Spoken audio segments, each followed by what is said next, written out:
तो चौखंडी स्तूप ये जो सारनाथ में पाया गया है, चौखंडी स्तूप बहुत ही इम्पोर्टेंट है। ये भी वहाँ का एक स्तूप है, और स्तूप अपने आप में ही बहुत मायने रखते हैं। स्तूप जो है वो इम्पोर्टेंट होते हैं अपने आप में ही। तो देख सकते हैं ये चौखंडी का स्तूप है, और इसके बारे में हम जानने की कोशिश करते हैं कि इसके बारे में क्या क्या बताया गया है और किस तरीके से ये स्तूप अस्तित्व में आया और किस तरीके से ये पाया गया। तो चौखंडी स्तूप जो है धमेक स्तूप से आधा मील दक्षिण यह स्तूप स्थित है, जो सारनाथ के अवशिष्ट स्मारकों से अलग है। इस स्थान पर गौतम बुद्ध ने अपने 5 शिष्यों को सबसे प्रथम उपदेश सुनाया। सबसे पहले जो उनके 5 शिष्य थे, यहीं पे उन्होंने अपने सबसे पहला उपदेश सुनाया, जिसके स्मारक स्वरूप इस स्तूप का निर्माण हुआ। ठीक है, तो इसको एक सिंबल के तरीके से यहाँ पे इसका निर्माण किया गया। ह्वेन सांग ने इस स्तूप की स्थिति सारनाथ से 0.8 किलोमीटर यानी 800 मीटर दक्षिण पश्चिमी बताई है, जो 91.44 मिलीमीटर ऊंचा है। इसकी पहचान चौखंडी स्तूप से ठीक प्रतीत होती है। इस स्तूप के ऊपर एक अष्टपार्श्वीय बुर्जी बनी हुई है। इसके उत्तरी दरवाजे पर पड़े हुए पत्थर पर फारसी में एक लेख उल्लिखित है, जिससे ज्ञात होता है कि टोडर मल के पुत्र गोवर्धन सन 1589 ईस्वी में इसे बनवाया था। लेख में वर्णित है कि हुमायूं ने इस स्थान पर एक रात व्यतीत की थी, जिसकी यादगार में इस बुर्ज का निर्माण संभव हुआ। ठीक है, अलेक्जेंडर कनिंघम ने 1836 ईस्वी में इस स्तूप में रखे समाधि चिन्हों की खोज में इसके केंद्रीय भाग में खुदाई की। इस खुदाई से उन्हें कोई महत्वपूर्ण वस्तु नहीं मिली। सन 1905 ईस्वी में श्री ओरटेल ने इसकी फिर से खुदाई की। उत्खनन में इन्हें कुछ मूर्तियाँ, स्तूप की अठकोनी चौकी और 4 गज ऊंचे चबूतरे मिले। चबूतरे में प्रयुक्त ऊपर की ईंटें 12 इंच, 10 इंच और 2/3 इंच, 4 जो इंच, मतलब ये जो आपका चबूतरा है, तो वो इस प्रकार से उनको वहाँ पे प्राप्त हुई। इस स्तूप का चौखंडी नाम पुराना जान पड़ता है। इसके आकार प्रकार से ज्ञात होता है कि एक चौकोर कुर्सी पर ठोस ईंटों की क्रमशः घटती हुई 3 मंजिलें बनाई गई थी। सबसे ऊपर मंजिल की खुली छत पर संभवतः कोई प्रतिमा स्थापित थी। गुप्त काल में इस प्रकार के स्तूपों को त्रिमेधी स्तूप कहते थे। उत्खनन से प्राप्त सामग्रियों के आधार पर यह निश्चित हो जाता है कि गुप्त काल में इस स्तूप का निर्माण हो चुका था। ठीक है, धर्मराजिका स्तूप। धर्मराजिका स्तूप के बारे में जानते हैं कि धर्मराजिका स्तूप क्या है, इसके बारे में हम जानते हैं। तो धर्मराजिका स्तूप जो है, इस स्तूप का निर्माण अशोक ने करवाया था।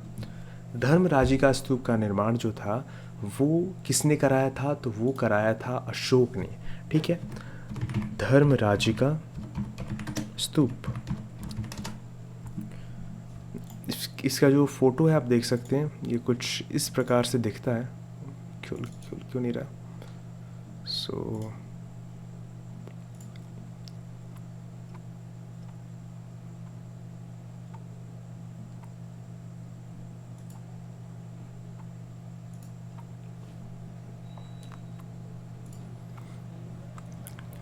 ये रहा धर्मराजिका स्तूप।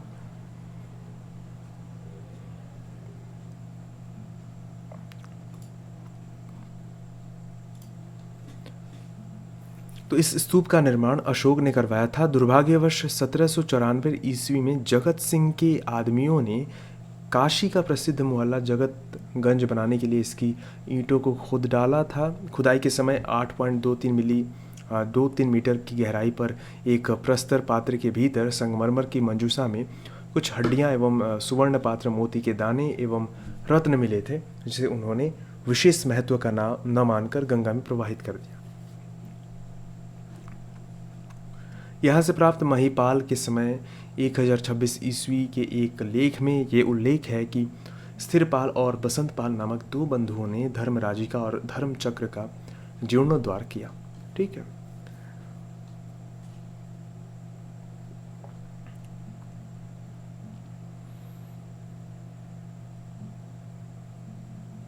धमेक स्तूप जो है, धर्म चक्र जिसको स्तूप कहा जाता है, वो भी इम्पॉर्टेंट है। धर्म चक्र स्तूप, धमेक स्तूप।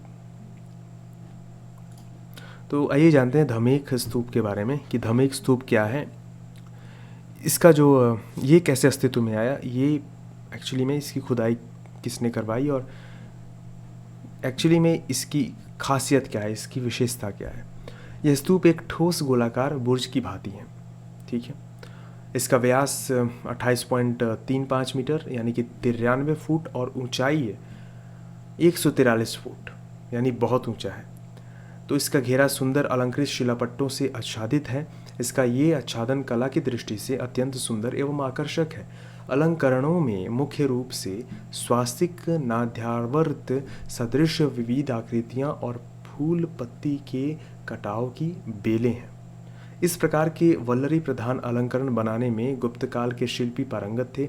इस स्तूप की नींव अशोक के समय में पड़ी थी, अशोक के समय में इसकी नींव पड़ी थी। इसका विस्तार जो था कुषाण काल में हुआ, लेकिन गुप्त काल में ये पूर्णतः तैयार हुआ।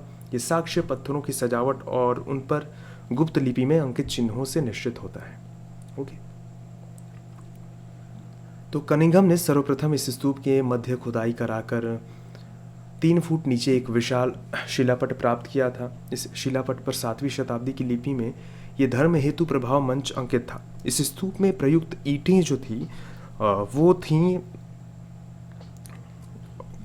और धमेक यानी धमेक शब्द की उत्पत्ति के बारे में विद्वानों का मत है कि ये संस्कृत के धर्मेक्या शब्द से निकला है, किंतु 11वीं शताब्दी की एक मुद्रा पर धमाक जयतु शब्द मिलता है, जिससे उसकी उत्पत्ति का ऊपर लिखे शब्द के से संबंधित होना संदेहास्पद लगता है। इस मुद्रा में इस स्तूप को धमाक कहा गया है। इसे जो है लोग बड़ी आदर की दृष्टि से देखते थे और इसकी पूजा करते थे।